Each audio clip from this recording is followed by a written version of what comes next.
Well, when we sat down together last year to write this song, our Bibles were open to the story of Miriam. And Miriam, of course, is Aaron and Moses' sister.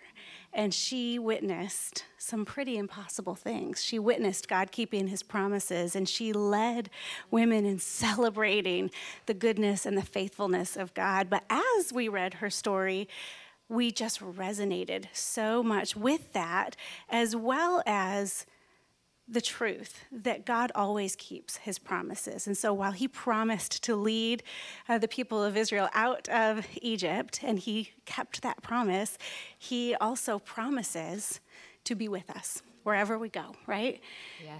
I remember one thing that was so interesting about that, right, was as we started to write the first verse, Sarah said, oh, make it really marchy, like feel like a plod, you know? And, you know, when we are in the midst of impossible circumstances, it feels just like it's never ending. It feels like the plod that we can't see our ways out of. And we're like, oh, we're marching forward. What are you doing? And I'm sure Miriam felt like that quite a bit when she was wandering around for 40 years in the desert, you know? So...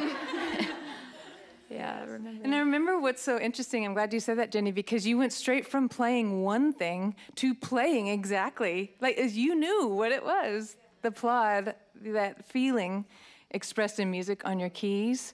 Yeah, one of the things I also remember that we kept kind of circling back around is we weren't trying to write a song saying, expect the biggest miracles to be exactly like what you want them to be, to end up that way. We kind of the opposite. Like I know in my own experience, the impossible thing to me many times is that I survive horribly impossible things happening. Mm-hmm. That's right. So the impossible thing for me that I've seen repeatedly is that I've survived it, and not only just survived it, but can stand up here with this beautiful group of women and still be smiling. And I think that's something that Miriam, she survived some crazy things, and she still had that tambourine. That's right. You know? Yeah.